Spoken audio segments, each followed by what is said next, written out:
Hello friends, जागरण जोश .com के इस वीडियो में आप सभी का स्वागत है। मैं हूं सैयद सोबान। आज के इस वीडियो में हम जानेंगे कि आज के करंट अफेयर से क्या कुछ सवाल बनाए जा सकते हैं, उनके सही जवाब क्या होंगे और साथ ही साथ उनसे रिलेटेड कुछ की फैक्ट्स के बारे में भी बात करेंगे। साथ ही साथ इस वीडियो के एंड में आपको एक सवाल देंगे जिसका जवाब आपको हमें कमेंट बॉक्स में लिख कर देना होगा। तो चलिए शुरू करते हैं पहले सवाल के साथ। संयुक्त राष्ट्र की तरफ से जारी ताज़ा एक रिपोर्ट के अनुसार 2020 में भारत दुनिया में सबसे ज़्यादा एफडीआई हासिल करने वाला कौन सा देश बन गया है, यानी कौन से नंबर पर रहा है। इसका जो सही जवाब है वो है 5वां। तो दोस्तों आपको बता दें कि महामारी के बीच में भारत 2020 में सबसे ज़्यादा एफडीआई पाने वाला दुनिया का 5वां देश बन गया है। संयुक्त राष्ट्र की 21 जून को एक रिपोर्ट जारी की गई। उसमें ये बताया गया कि पिछले साल जो है देश में 64 अरब डॉलर का एफडीआई फॉरेन डायरेक्ट इन्वेस्टमेंट आया है और जून 2019 के 51 अरब डॉलर से, जो कि 27% और ज़्यादा बताया गया है। ये उस रिपोर्ट के अनुसार है। आपको ये बता दें कि रिपोर्ट के अनुसार महामारी की वजह से वैश्विक स्तर पर डिजिटल बुनियादी ढांचे एवं सेवाओं की मांग में तेज़ी आई है।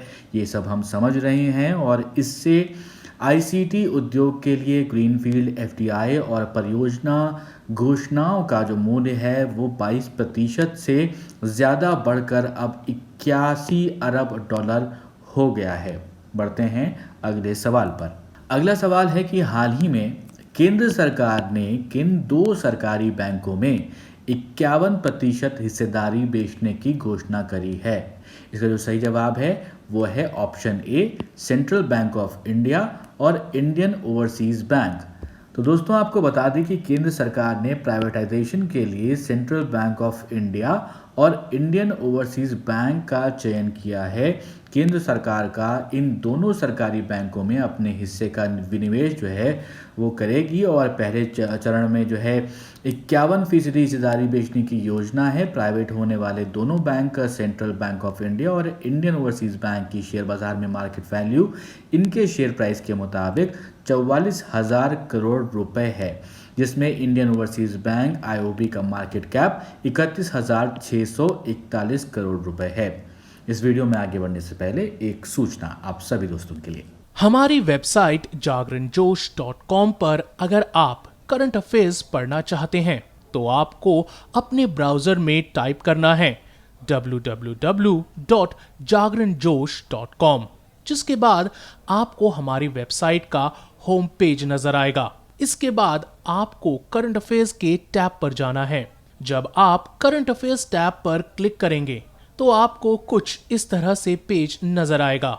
अगर आप कैटेगरी वाइज करंट अफेयर्स पढ़ना चाहते हैं तो आप अपनी पसंद के हिसाब से कोई भी कैटेगरी चूज कर सकते हैं, जिसमें latest, national, international, sports, technology और इकोनॉमी जैसी कैटेगरीज मौजूद हैं। बढ़ते हैं अगले सवाल की तरफ। विश्व संगीत दिवस वर्ल्ड म्यूजिक डे निम्न में से किस दिन मनाया जाता है। इसका सही जवाब 21 जून। तो 21 जून को इंटरनेशनल योगा डे भी होता है और साथ साथ वर्ल्ड म्यूजिक डे भी होता है। म्यूजिक भी आपके स्वास्थ्य को कहीं ना कहीं सही करती है और योगा डे भी आपके स्वास्थ्य को सही करता है। तो आप इससे याद कर सकते हैं एक तरह से कि 21 जून को ये दोनों चीज़ें होती हैं, योगा भी करिए साथ साथ म्यूज़िक भी करिए। तो म्यूज़िक डे और योगा डे दोनों 21 जून को होते हैं। आपको बता दें प्रत्येक वर्ष 21 जून को विश्व संगीत दिवस आयोजन किया जाता है, उसका आयोजन होता है। इस दिवस के आयोजन का जो मुख्य उद्देश्य है वो ये कि संगीत के माध्यम से शांति और सद्भावना को बढ़ावा दिया जाए। और इस दिवस के आयोजन की कल्पना जो है सर्वप्रथम वर्ष 1981 में फ्रांस के तत्कालीन संस्कृति मंत्री के द्वारा की गई थी। बढ़ते हैं अगले सवाल की तरफ। सवाल है दोस्तों, भारत और किस देश ने हाल ही में हाइड्रोजन टास्क फोर्स लॉन्च किया है। इसका जो सही जवाब है वो है अमेरिका, ऑप्शन ए।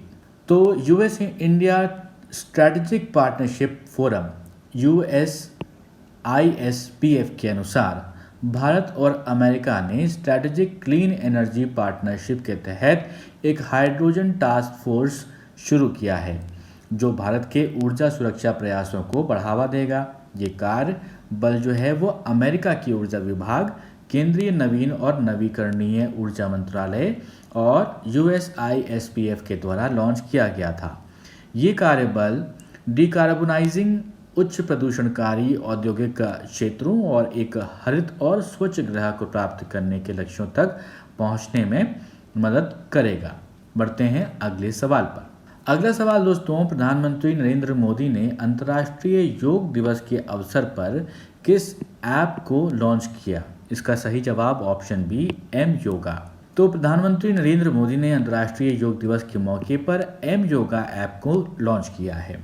इस ऐप में कॉमन योगा प्रोटोकॉल के आधार पर योग प्रशिक्षण के कई वीडियो दुनिया की अलग अलग भाषाओं में उपलब्ध होंगे।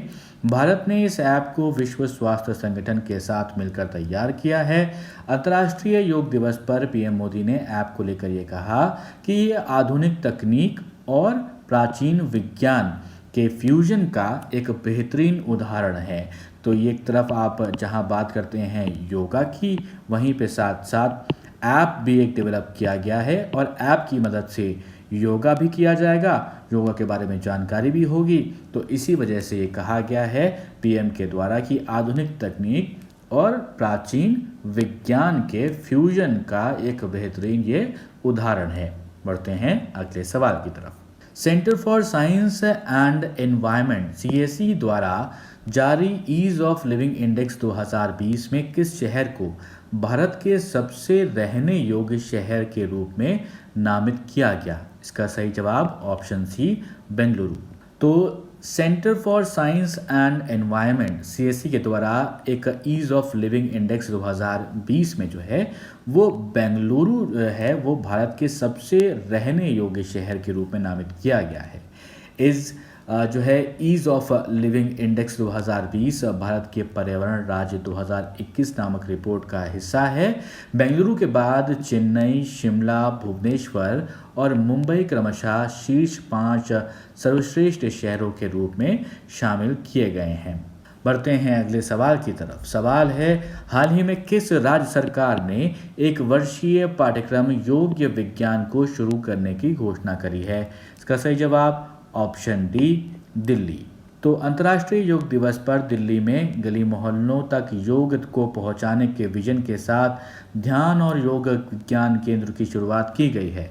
इन केंद्रों पर योग सिखाने वाले इंस्ट्रक्टर और को जो है वो ट्रेनिंग दी जा रही है, जो बाद में सार्वजनिक जगहों पर, पार्क्स में, RWA में लोगों के बीच जाकर उन्हें योग की ट्रेनिंग देंगे। दिल्ली सरकार ने घर घर तक योग को पहुंचाने के लिए इस साल के बजट में 25 करोड़ की राशि का प्रावधान भी रखा था। उसी के तहत अब एक साथ 21 सेंटर खोले जा रहे हैं, जिसमें अभी तक 450 छात्र छात्राएं खुद को रजिस्टर करवा भी चुके हैं। अब एक सवाल जो हमने आपसे पिछली वीडियो में पूछा था, सवाल था कि विश्व शरणार्थी दिवस वर्ल्ड रेफ्यूजी डे जो है वो निम्न में से किस दिन मनाया जाता है? ऑप्शन सी 20 जून सही जवाब। आप में से बहुत सारे दोस्तों ने सही जवाब दिया है। विश्व भर के शरणार्थियों की शक्ति और दृढ़ निश्चय एवं उनके प्रति सम्मान को स्वीकृति देने के लिए संयुक्त राष्ट्र यानी UN के द्वारा प्रतिवर्ष 20 जून को विश्व शरणार्थी दिवस के रूप में इसको मनाया जाता है। और इस दिवस के आयोजन का प्राथमिक उद्देश्य यही है कि विश्व भर में आम जनमानस के बीच में शरणार्थियों की जो स्थिति है उसके प्रति जागरूकता बढ़ाई जाए। ये दिवस जो है मुख्यतः उन लोगों के प्रति समर्पित है जिन्हें प्रताड़ना, संघर्ष और हिंसा की चुनौतियों के कारण अपना देश छोड़कर बाहर जाने की, भागने की जो है मजबूर होना पड़ा, और इसीलिए ये दिन मनाया जाता है। अब एक सवाल आपके लिए जिसका जवाब आपको हमें कमेंट बॉक्स में लिखकर बताना है। सवाल है, वैश्विक शांति सूचकांक के 15वें संस्करण में 163 देशों की सूची में किस देश को दुनिया का सबसे शांति प्रिय देश घोषित किया गया है? आपके ऑप्शंस हैं नेपाल, आइसलैंड, भारत या फिर चीन। और आप अपने जवाब अपने कमेंट बॉक्स में लिखकर बताएं। ये वीडियो अगर आपको अच्छा लगा हो तो इस वीडियो को ज़रूर लाइक करें। इस वीडियो को अपने दोस्तों के साथ भी आप शेयर ज़रूर करें। और अभी तक जिन लोगों ने सब्सक्राइब नहीं किया हो हमारे चैनल को, वो ज़रूर सब्सक्राइब करें और देखते रहें जागरणजोश.com। जहाँ रहें सुरक्षित रहें।